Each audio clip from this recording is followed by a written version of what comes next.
Hello, good afternoon. Welcome to the marketplace. Let's get straight to it. Inflation for the month of April is slightly falling to 21.2% from 22.4% recorded in March. Now, this marks the fifth consecutive monthly decline in inflation so far this year. The drop was largely driven by reduction in both food and non-food inflation compared to the same period last year. Speaking at a news conference in Accra today, the new government statistician, Dr. Alhassan Idrisu, highlighted the continued downward trend as a positive sign of economic stability. Joining me on Zoom is a senior finance lecturer at the University of Cape Coast Business School, Dr. Seram Kawo. Good afternoon to you. How do you interpret this outcome? Thank you very much, Dari. Good afternoon. As the government statistician said, it's a good thing for us. Inflation is taken down, and it's actually a reflection in the macroeconomic stability of the country. Inflation coming down simply tells us that we are doing something good. There are a lot of factors that can result in some of these things, and we pray that the steady will continue to stabilize over time, and we will be able to maintain this momentum. Once inflation is down, I expect that the next Bank of Ghana Monetary Policy Committee would ensure that we have the policy rate coming down. And once it comes down, lending rates will also go down. And then businesses will have enough amount of money in the economy. And that will go a long way to create jobs and stabilize the Ghanaian economy. All right, consumers are watching and they're wondering about the trickle-down effect, right? Because inflation seems to be going down. The city is doing relatively well. Fuel prices are dropping. How soon before we see this translate in their pockets? Yeah, so the translation in their pocket will not be immediate because the businesses have incurred costs from last year. They have bought some goods and some services from last year. And so what is going to happen is that if the downward trend in the inflation rate as we see now, it will take some time to reflect. In a month or 2 or 3 months, you will find that particular reflection. As the transport fares goes down and the dollar rate continues to stabilize, those who import items will have their duties reduced. And once those duties are down, then you will find out that the prices of those items on the market will also be okay.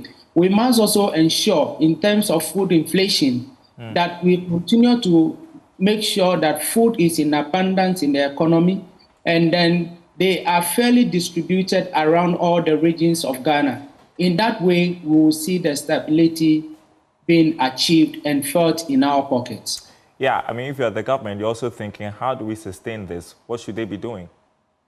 Whatever they are doing now, they should continue doing it. They should make sure that the gold reserves are maintained and improved.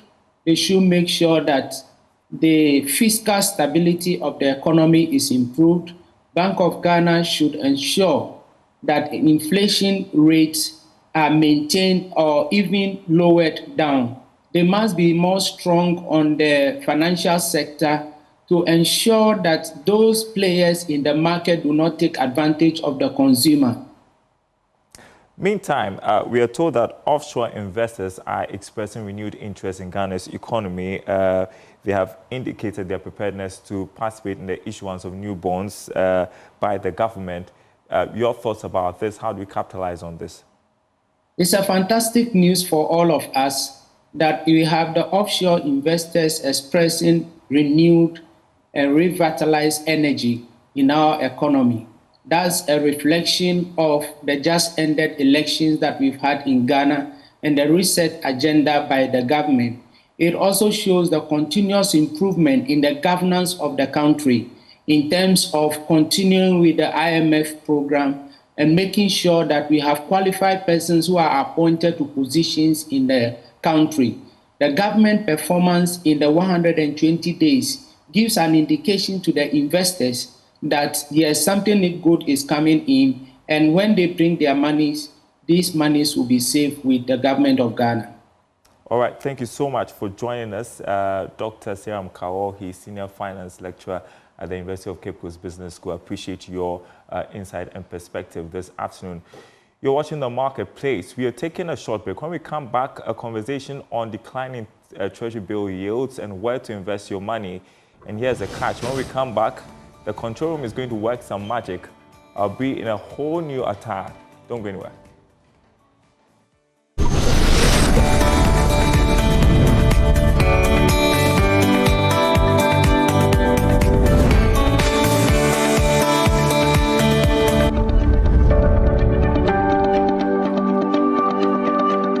To the marketplace. Now, since early March, yields on Treasury bills have dropped steadily as strong investor demand allowed the government to cut borrowing costs. Now, with more buyers than bills available, the government sees the chance to save money on interest and reduce future debt expenses. But with T-bill returns falling, what other safe investment options should investors consider now? Head of Finance at Melbourne Capital, Nelson Kudjo-Kwagweji, joins me in studio to discuss this. Welcome to the marketplace, Nelson. Thank you very much for having me.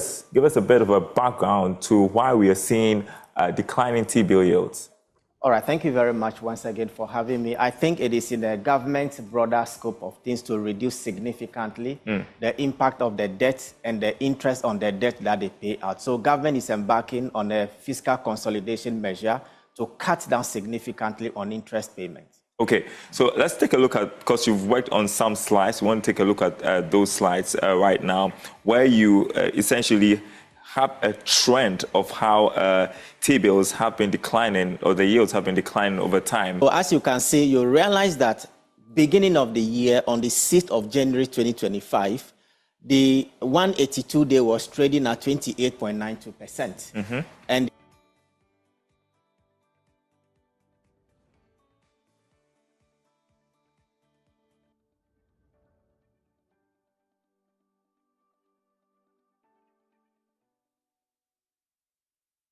0.78%.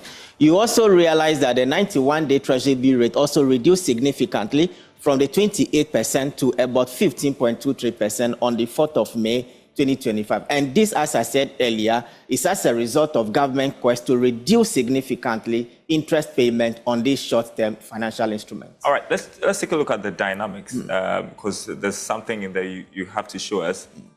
There you go. All right. So this is the Treasury auction dynamics. You realize that on the 24th of March 2025, government intended to raise 6.1 billion Ghana cedis. But what was tendered was only 5 billion Ghana cedis, resulting in about 18.7% under subscription. And this trend continued until 7th of April, where government intended to raise about 4.4 billion Ghana cedis, but only had 4.1 billion Ghana cedis. However, on the 14th of April 2025, the trend actually reversed. What was tendered outweighed what the government actually targets to have on the market, and that resulted in 2.8% over subscription.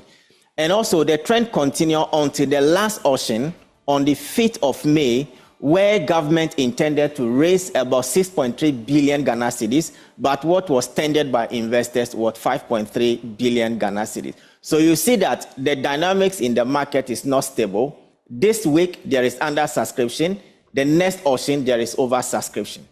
All right. And just for the benefit of our audience, sometimes government has to reject some of the bids. Tell us why that is the case. Well, government has to reject some of the bids because they have a specific amount of money they want to raise to finance maturing obligation for that particular week. You know, the Treasury bill market is a short-term market where government raise funds or money to finance, maturing obligation across all maturities. And so if government intends to pay maturing obligation of, let's say, 5 billion, I see no reason why government should go for, an amount that far exceeds the 5 billion that the government intends to raise. Right. And how much of this has got to do with the performance of our currency? If you take a look at the next slide, where you assess T-bill rates and the US dollar Ghana cedi performance, tell us what you see there. All right. From this slide, you also see that whilst the Treasury bill rates are coming down, the Ghana cedi is also enjoying some level of stability. And this stability can be attributed to both internal factors and external factors. Externally, the trade war between the US, Russia, and other countries is actually making the dollar to soften a bit. And so the dollar is actually not doing very well. And that has actually accounted for the appreciation of the cedi, or the stability of the cedi. Then internally, I think government policies that they have implemented since they took over power till today is also yielding results. In fact, our gross international reserve has also improved from 4 months of import cover to about 4.3 months of import cover. So all these factors comes together to give the stability to the Ghana cedi. You also realize that as of 2nd May, the cedi was trading at 13.9%. Right. So, I mean, people are watching all of this and they're wondering, is it still worth it investing in T-bills? What would you tell them? All right. We normally do investment in financial instruments that will give us a return at least higher than inflation. Inflation as at the end of last month was 22.4%. If you look at the slide we did earlier, the 91-day and the 182-day is hovering around 15%, which means that the inflation is much more higher than the rate that we are getting on the Treasury bill market. And so clearly there is a negative real rate of return. Right. So there is no sense investing in a financial instrument where what you'll be getting will be lesser than inflation. Inflation has eroded all the gains on the money market. And so what can investors look at? I mean, what are the alternatives? All right. So apart from the money market, investors can look at the capital market instruments. Okay. One of the capital market instruments has to do with the bonds. But you realize that issues of bonds in this country is a different discussion altogether.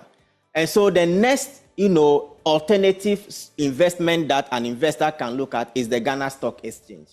In fact, as at the end of 2024, the total market capitalization of the Ghana Stock Exchange is around 112 billion Ghana cedis. But as at today, the total market capitalization of the Ghana Stock Exchange is about 135 billion Ghana cedis, representing about 24.69% year-to-date performance. Now, the 24.69% as the performance of the Ghana Stock Exchange is higher than inflation, which is at 22.4%. So one of the areas or one of the instruments that investors can look at is the Ghana Stock Exchange. Now, the graph here clearly tells you these companies have made gains since the beginning of the year. And so all investors who are having shares or stocks with EcoBank Transactional Incorporated, their return is about 183.87%. If you look at MTN, MTN has also returned 20.80%, which is, of course, lower than inflation. And if you look at SIC is also doing quite well with about 159.26%. So clearly, the Ghana Stock Exchange is one of the destinations for investors. The only challenge on the Ghana Stock Exchange has to do with liquidity. Right. The market is highly illiquid to the extent that investors are having funds to place on the Ghana Stock Exchange or buy stocks within the market. However, people who are holding or investors who are holding the stocks, they are not ready to sell. So there is illiquidity on the market. All right, let's look at the potential of tapping into the potential of listed corporate bonds. What are the opportunities there? What are the challenges? Okay, but before we proceed to the corporate bond, let me quickly add that the Ghana Stock Exchange is the best performing stock exchange in Africa currently. Wow. In terms of dollar. And so if you look at the next slide actually tells us that the Ghana Stock Exchange has returned more than 7% year to date in dollar terms. And so when you compare the Ghana Stock Exchange, which is 7.59% in dollar terms, it's even higher than the La Bourse Régionale des Valeurs Mobilières en Côte d'Ivoire, which is returning 4.3%. It is also higher than the Johannesburg All Share Index, which is returning 1.83%, and also higher than the index that measures the top 30 listed companies on the Egyptian Stock Exchange. However, you realize that the Nigerian Stock Exchange has actually returned negative year to date. So Ghana Stock Exchange is the best performing stock exchange in Africa. Yeah, we know the stock exchange wasn't performing so well a couple of years ago, but I mean, it's a real comeback for the Ghana Stock Exchange, Yes. right? Okay, so we can move now to the corporate listed bonds. Yes. So another destination Next slide. for investors is the corporate bonds. Now, the corporate bonds are normally listed by institutions, enterprises who don't want to dilute their capital. So what they do is that they go to the market, they raise debt, and they use the debt to finance their operation, whether it is OPEX or CAPEX. You must know that as it stands now, there are 13 companies that have raised 24 billion Ghana cedis on the Ghana fixed income market. The only disadvantage of the corporate bonds is that it's a bit risky. And because it is risky, the returns on the corporate bonds are little higher than the returns on the Treasury bill. So a corporate bond issuer can give you T-bill +3 or +5, depending on the risk nature of the company. So corporate bonds is also another. Yeah, I know people are risk averse. I don't know if they want to try that. But how about real estate investments? Yes, so real estate investment is also another destination or investment vehicle that investors can take advantage of. Just that the issue with real estate investment is that it is highly illiquid. Real estate investment is highly illiquid. And so when you invest in a real estate investment trust and you want to take your money today or tomorrow, you realize that liquidity is a problem. However, for those who want to invest their money in the long term, real estate investment trust is also another destination for them. Yeah, we can take a look at gold because gold and the gold coins are a big deal right now. And so you say that is an avenue for wealth preservation? Yes. I mean, gold is always resistance to economic and other geopolitical instabilities.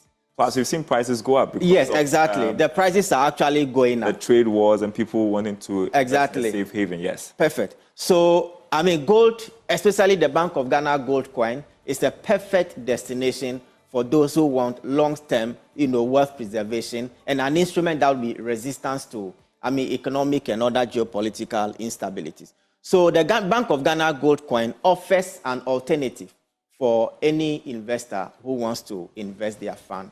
Okay. Any other assets we should Well, we can look at the fixed deposit of the banks. Just that the fixed deposit of the bank, they also tie their rate to the Treasury bill. And so it is always lower than inflation. Then we can also look at collective investment schemes, CIS. CIS, they pool funds from individual institutions and place the fund collectively in an investment scheme. And so any return that is generated on the collective investment scheme will be shared according to the units that the unit holders are having in the scheme. I'm sure people are watching and wondering, so are you saying T-bills not advisable now, don't invest in them? What advice are you giving to our audience? No, that is not what I'm saying. I am only saying that as a finance expert, what I'm saying is that, this is fact, that Treasury bill rates are lower than inflation.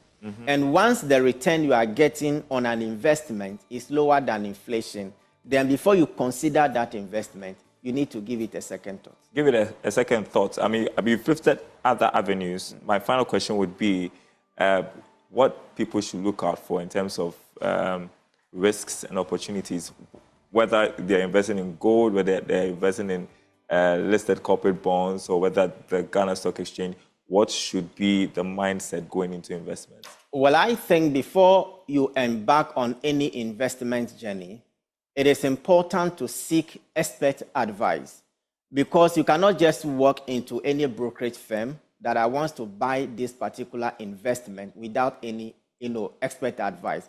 And so before you make any investment decision, the first point of call is to contact an expert in that domain who will explain all the nitty-gritties about that investment to you before you make that investment decision. Final question, how soon before we see things return to what they were before on the Treasury market? Well, for now, I don't see that coming anytime soon. The government has made it clear that they want to reduce the debt stock. And so as part of the debt stock reduction strategy of the government, the government will continue to minimize interest payment costs. And so we may even get to a place where the rates on the Treasury bill are even in single digits. Wow. Thank you so much, Nelson Kujo-Kwagbeji. He's Head of Finance at Melbourne Capital, joining us for this interaction on the declining Treasury bill yields and where else you can invest. So I hope that you have made a decision and you're going to explore other investment opportunities. Thank you so much. Thank you. All right, you see how magic works. You're watching the marketplace. Before we go, President Mahama is marking his 120-day social contract with Ghanaians. And so let's turn to the economy, because the government has reaffirmed its commitment to fiscal discipline and to advancing programs aimed at accelerating the country's economic recovery. This comes amid concerns that complacency could emerge following the IMF's recent statement that Ghana's economic program remains on track, coupled with praise for government's bold economic policies. Setekwe serves as economic advisor to President John Mahama. President Mahama's administration is not complacent. In the first place, this is an administration which, has both as president and vice president, and now into the second, tenure of the president, has been involved in IMF programs, also as a parliamentarian, as a minister. So I think there's some familiarity with the president, and his team to know, when things are going well or they are not going well. Secondly, the IMF is very rigorous, and IMF is not looking at the Mahama administration per se. The IMF is looking at the sovereign, meeting its commitments. Once you take over an IMF program, once you make it overlap an election, as happened in 2016, I think it stands to reason that is a sovereign that is facing, the IMF. And I think the MD and others are echoing, what, they believe has been done. And if the fund staff mission had any reservations, including the country office, of course you wouldn't have 100%, which is why sometimes you have waivers and the rest. But we are hopeful that the conditions will be met, maybe with some polishing of things that have to be done or the rest. So I am quite optimistic that this is based on the facts on the ground. And I think Ghanaians agree generally, that the country has made a very strong, start since President Mahama, came into power with his team. So we do have other reviews ahead. We do have other, conditions to be met, and we have been quite plain with the conditions, in the economy. And I don't think that anybody takes, events like a default. 120 days in, government says it's not going to be complacent. More news on our website, myjournline.com/business. April inflation slows to 21.2%. Also, Transport Minister inaugurates 10-member task force to establish a new national carrier. That story will be on Business Live. Don't miss it. We will be back same time tomorrow.